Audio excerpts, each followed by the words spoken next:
Hola, ¿qué tal? Pase bien. El profeta Oseas nos dice: la llevaré al desierto y allí le hablaré al corazón. Esa es la experiencia de la soledad fecunda, no la solitariedad desértica, sino la soledad que te ayuda a crecer al encuentro contigo mismo, con Dios y con los demás. Un desierto que puede ser provocado quizás por una infidelidad, una enfermedad, una frustración, una situación que te lleve a descubrir en tu vida algo de crecimiento, de madurez.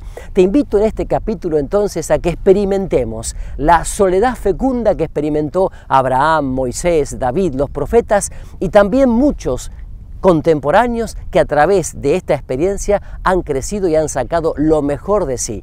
Caminemos juntos por la soledad purificadora.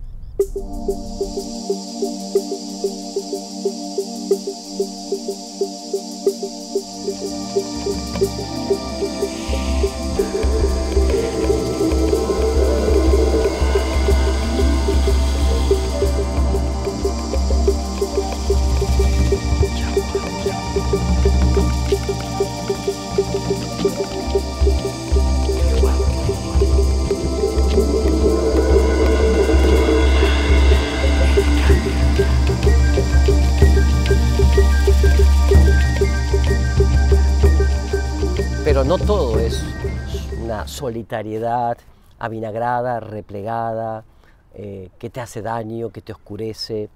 Hay una soledad que es purificadora, una soledad fecunda. Y se expresa en Oseas, el profeta Oseas la expresa en el capítulo 2. La llevaré al desierto y hablaré a su corazón. Es esa soledad en donde vos y yo nos encontramos con el Señor de nuestra vida, con el gran Consolador que nos consuela. Y las Escrituras, la Biblia, hablan de esta soledad que podríamos llamar providencial, claro que sí. En ese ambiente de soledad se prueba nuestra fidelidad, también se nos purifica de nuestros propios pecados, cadenas, esclavitudes, y se nos invita a una mayor intimidad con Dios. Lo vemos en varios lugares. El camino de 40 años en el desierto que encontramos, por ejemplo, en Deuteronomio 8:15 se dice: grande y terrible fue, entre serpientes abrasadoras y escorpiones, un lugar de sed y sin agua. Pero sin embargo fue allí donde ese conjunto de tribus salvajes se transformó en una nación, en una auténtica nación, en una nación que después iba a entrar a la tierra prometida. Me parece maravilloso esto, porque después en el desierto el Señor hace brotar ese maná y esa agua viva para que puedan desarrollar su camino de liberación como nación. Entonces, este camino, el camino del desierto, es el camino ejemplo de toda auténtica purificación. Por eso San Pablo en 1 Corintios va a decir: todo esto fue escrito para aviso de los que hemos llegado a la plenitud de los tiempos, a través de la cual Dios nos acompaña y nos quita la sed. Y dice 1 Corintios 10, la roca los seguía, y la roca es Cristo Jesús. Lo mismo vale para el periodo más largo aún, de 70 años de exilio, de esclavitud, de marginación en Babilonia, lejos de la patria, desconsolados, donde el Señor ve a su pueblo deportado, pero allí los visita más frecuentemente, y allí el Señor suscita en esos corazones más generosidad, más fidelidad de lo que antes había encontrado en la propia tierra donde estaban establecidos. La prueba muchas veces querida por Dios, enviada por Dios, muchas veces permitida por Dios en tu vida, en mi vida, en pueblos enteros, en comunidades, en ministerios, en movimientos, es camino de purificación, de liberación. El profeta Oseas va en esta misma dirección cuando habla del desierto como encuentro con el Señor. El profeta Oseas, imagen del esposo amante, de ese Jesús esposo, ¿no? Amante de su esposa, la iglesia. Oseas, el profeta sufriente, pero fiel y amante de su esposa, ¿no? Y que a pesar de su infidelidad, la sigue buscando cada vez más. En Oseas 2, capítulo 15, al versículo 21, vemos esto, ¿no? La soledad que lleva al desierto, lleva a la transformación, lleva a la intimidad, lleva al cambio. La amada, que no quiere recibir el amor de su amado, se va abriendo ante esta fidelidad. La historia sacra nos presenta grandes personajes que han pasado por momentos de intensa soledad purificadora. Podemos tomar el ejemplo de Moisés, aquel con el cual el Señor hablaba como un amigo, cara a cara, Deuteronomio 34. Era un hombre solo en la corte egipcia, extranjero entre sus hermanos, solo estaba cuando fugitivo encontró el refugio en el desierto, solo, el hombre de la soledad. Solo se toman grandes decisiones, solo ante Dios para tomar grandes decisiones, solo, ¿no? Solo estaba en el monte Nebo contemplando a ese Dios que le hablaba, solo. En esa soledad, Moisés intuye y descubre y experimenta sus propios límites, sí, su fragilidad, sí, pero también lo que Dios quiere hacer de él, lo que Dios piensa hacer de él. Y esto es maravilloso, ¿eh? También Elías, el profeta, experimenta lo mismo. En la soledad experimenta eso, ¿no? Que su limitación es grande, su fragilidad es grande, su precariedad es grande. Hasta yo diría, su equilibrio es frágil. Sin embargo, Dios quiere hacer mucho en él. La soledad de David, del rey David, tiene un dramatismo enorme, porque es el hombre que huye del rostro de Saúl, que quiere perseguirlo, quiere matarlo, está errante en tierra extranjera, es invocando al Señor como va encontrando el camino. Ya como rey de Jerusalén, él mismo es forzado a sentir su nombre miserable por el pecado cometido. Y en ese pecado cometido vuelve a Dios con todo el corazón y con toda el alma, y lo hace en soledad. Lo hace en soledad ante Dios. Él que había cantado a Dios, él que había ordenado el culto, él que había acumulado oro y plata, él ahora había perdido la amistad con su Dios. Y este Dios lo estaba invitando, lo estaba llamando a volver a él con todo el corazón y con todo el alma. Segunda Samuel 12, el Señor ha perdonado tu pecado, ¿no? También vemos el ejemplo de Job. Job es el hombre rico y fiel, el hombre justo que cree en su Dios en medio de un pueblo que es pagano, en la tierra de Uz. Y Dios permite al maligno tentarlo a Job. Y allí, en esa mala suerte, buena suerte, ¿se acuerdan? Allí Job encuentra un camino de purificación. Los tres amigos querían consolarlo, pero él decía, no necesito consuelo, porque él, en su soledad, muchas veces se sentía abandonado a la suerte de Dios, pero sabía que Dios no lo dejaba solo, Es interesante la experiencia de Job. Job, finalmente, lo veremos más tarde, Job se da cuenta que la consolación humana no es suficiente y busca sinceramente la consolación de Dios. La consolación de Dios. Entonces digo, vamos viendo esto, ¿no? En todas estas formas de soledad descubrimos la fecundidad de la presencia de Dios. Es distinta a la solitariedad que veíamos en el capítulo anterior. No sé cómo será la experiencia de tu vida.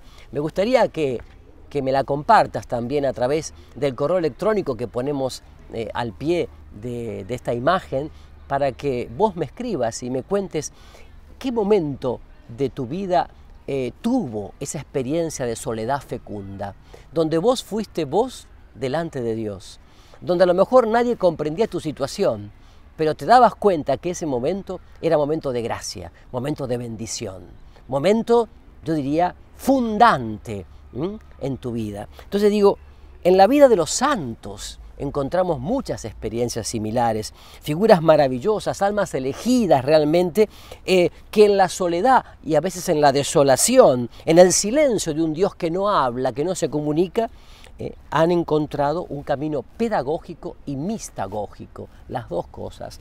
Podríamos poner muchos ejemplos al respecto. Podríamos hablar de, por ejemplo, San Juan de la Cruz, que nos habla de su noche oscura, ¿no? O Teresa de Ávila, cuando habla de que durante años y años y años no sacaba nada de agua del pozo, ¿no? Como hablando de que el Señor estaba mudo, el Señor estaba en el silencio. Pero acercándonos más a nuestro tiempo contemporáneo, ¿no? La Madre Teresa de Calcuta, ¿no? Santa Teresa de Calcuta, ella en los últimos 10 años de su vida vivió un tiempo de silencio y de soledad purificadora, donde Dios no se daba a conocer. ¿Y qué podríamos decir también de Madre Angélica, fundadora de esta estación, que prácticamente los últimos 15 años de su vida no pudo hablar, no pudo comunicarse? Ella, que había basado gran parte de su ministerio apostólico en la predicación, a través de la televisión, o a través de lo impreso, o a través de la radio, tuvo que estar en silencio y fue purificada en el silencio. Esto es maravilloso, ¿no? Es muy maravilloso. Podríamos ver cómo hay un momento, un día, en que Dios calla. Y mucha gente se desespera cuando Dios calla, sobre todo aquellos que tal vez se han acostumbrado demasiado a los dulces, a los caramelos de Dios, ¿no? Entonces quieren que todo sea sentir bonito, que todo sea muy emotivo, y en ese momento Dios calla, Dios calla.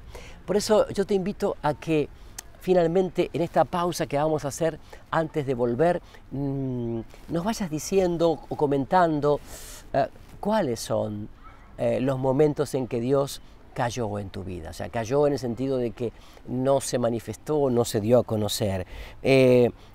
Fíjense que acá la Biblia nos dice en 1 Samuel 28:6, interrogas al Señor como Saúl, pero Dios no responde. Saúl consultó al Señor y el Señor no le respondió ni a través de sueños, ni a través de los Urim, ni por medio de los profetas.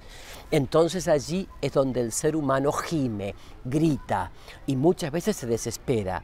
El camino de la desesperación no es el camino de los buscadores de Dios. Al contrario, el camino de los buscadores de Dios es permanecer fiel cuando Dios calla. Es decir, como lo diría San Ignacio de Loyola, en la consolación Dios me está manifestando cuánto me ama. Y en la desolación debo manifestarle yo a Dios cuánto lo amo. Eso es la fidelidad. En el fondo es eso la fidelidad. Por eso digo, un día triste quizás, Dios calla. Entonces, ¿cuál es el día en que Dios cayó en tu vida? ¿Y qué pasó? ¿Qué hiciste en ese día en que Dios cayó en tu vida? ¿Cuál es tu experiencia de soledad purificadora? ¿La querés compartir con nosotros? ¿La compartís con tu familia, con tu comunidad, con tu ministerio, con tu grupo de oración? ¿Compartís el silencio de Dios en tu vida, que ha sido tan purificador, tan maravilloso? Lo seguimos conversando después de esta pausa.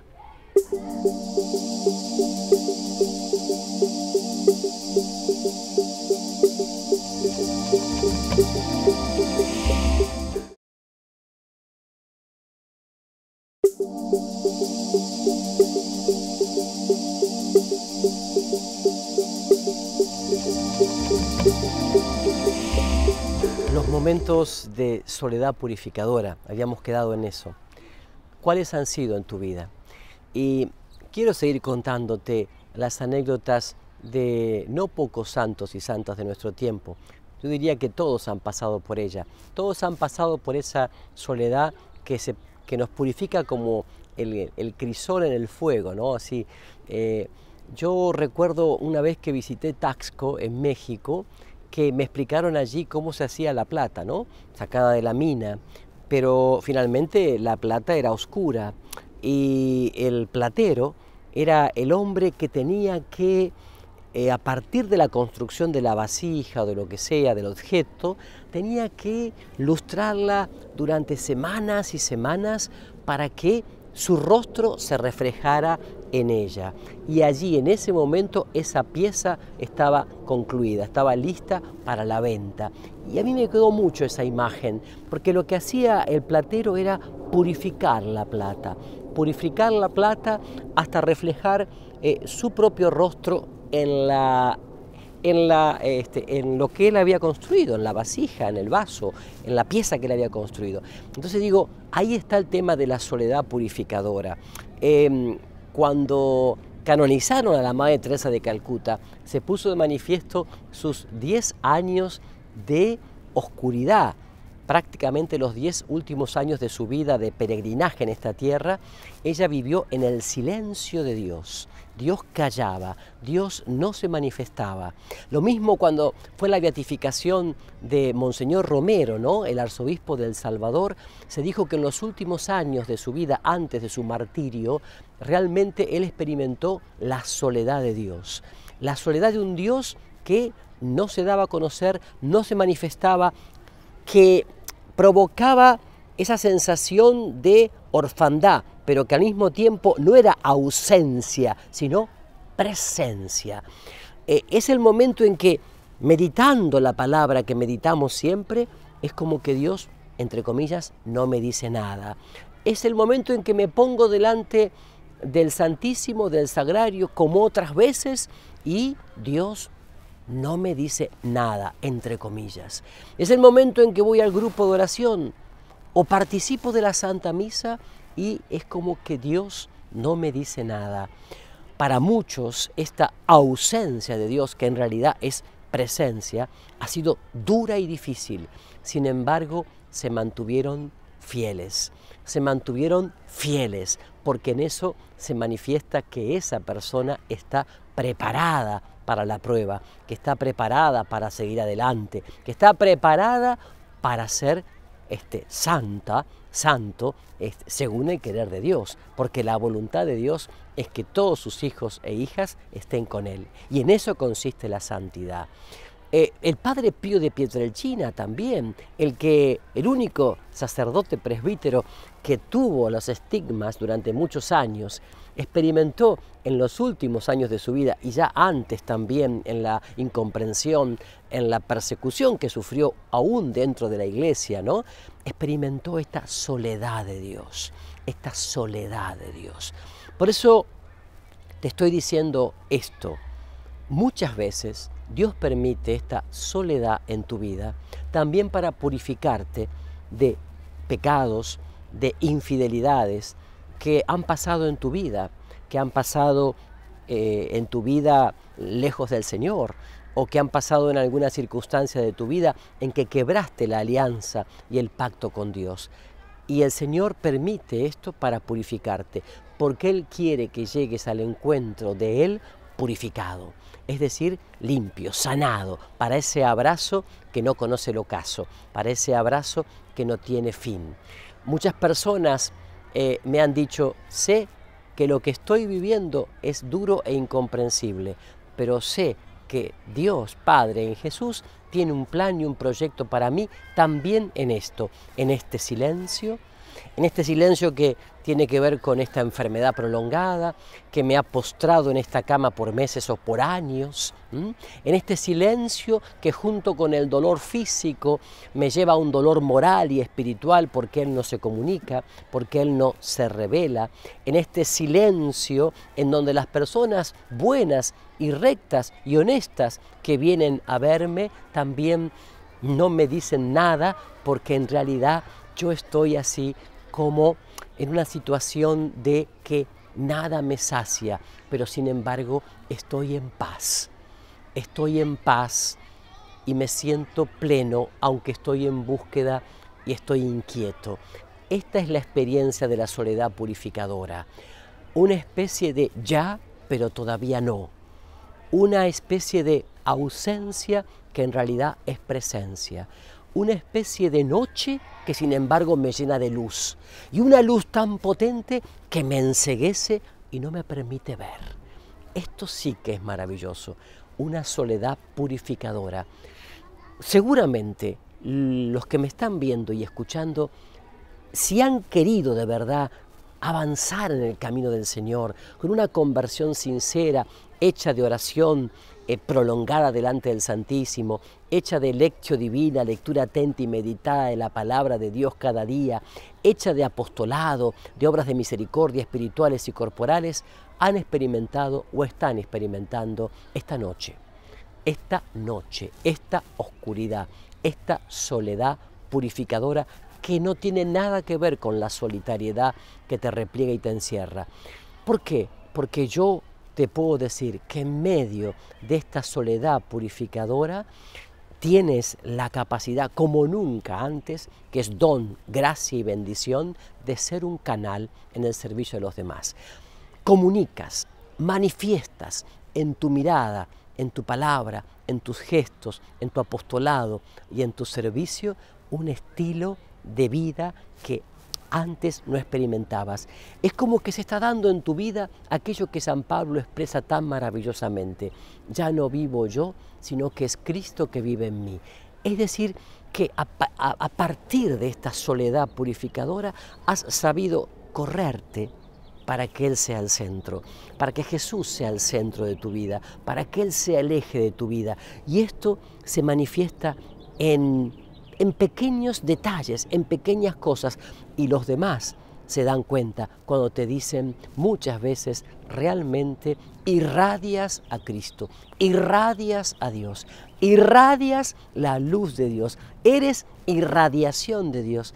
Y vos te decís, pero si yo estoy en la más completa soledad, Dios no se manifiesta en mi vida, es como que no lo siento tanto como antes, y sin embargo, en este momento tu vida está siendo fecundísima, fecundísima. ¿Por qué? Porque justamente estás permitiendo que Él sea Él en tu vida. Entonces, bendita soledad, bendita purificación. Me gustaría que sigas buscando ejemplos y testimonios de santos canonizados o de otras personas que también murieron en la santidad, también de personas que están quizás en proceso de purificación, y vas a encontrar que todos y todas han tenido esta noche, han tenido esta soledad purificadora. Es como ese abrazo del Padre que en Jesús ve a cada uno como hijo, ¿no? Como hija. En ese prisma que es Jesús, ve a cada uno como hijo y como hija. Y le da ese abrazo de predilección. Y ese abrazo de predilección tiene, sin lugar a dudas, el sello de la cruz. Y el sello de la cruz tiene claramente los clavos del anonadamiento, del saber olvidarse de uno mismo, del saber perder uno mismo para perderse en la voluntad del Padre, que en ese abrazo te está diciendo, te miro como otro Jesús, te miro como otro Cristo, y entonces la purificación es consecuencia de ello, porque ciertamente para ser hijo tenemos que ser libre de toda atadura sutil o brusca o gruesa que tengamos en nuestra vida, pero de toda atadura. Entonces, permíteme ahora que hagamos juntos una oración, ¿no? La oración del consuelo que el Padre Dios quiere darte en Jesús a través de esta soledad purificadora. Padre Dios, queremos alabarte, bendecirte y darte gracias por poder experimentar en nuestra vida esta soledad purificadora, esta noche que nos lleva a vivir una soledad en donde vos estás siendo el absoluto de nuestra vida, lo más importante de nuestra vida, lo más trascendente de nuestra vida. Te damos gracias, Padre Dios, porque junto con el salmista podemos decir: mostrame tu rostro, Padre, en Jesús. Mostrame tu rostro busco, tu rostro deseo, tu rostro anhelo. Y sé que solamente podré contemplar tu rostro si yo me corro y permito que ese rostro se plasme en el mío y en el de cada prójimo. Por eso, bendita soledad que me está llevando a este horizonte tan amplio. Bendita soledad que me está llevando a estos ríos inmensos de agua viva que me permiten ser canal de consolación para los demás. Te animo a ser perseverante y fiel en esta soledad fecunda. Que no dejes de tener un director espiritual, un guía espiritual, que no dejes de tener confesión frecuente, comunión frecuente, que no dejes de tener esa media hora diaria de adoración al Santísimo, ese encuentro diario con la palabra de Dios en un tú a tú. que no dejes de tener tu apostolado, sobre todo las obras de misericordia espirituales y corporales, que no dejes de buscar finalmente al Señor fuertemente en los retiros, en los monasterios, en los retiros ignacianos de silencio. Es decir, ¿por qué? Porque el Señor tiene un proyecto maravilloso para vos y a través de la soledad fecunda te lo quiere dar. A través del corazón inmaculado de María, la mujer de pie junto a la cruz, que ha conocido fuertemente la soledad y la purificación, te bendigo en el nombre del Padre, del Hijo y del Espíritu Santo. Amén. Paz y bien para todos.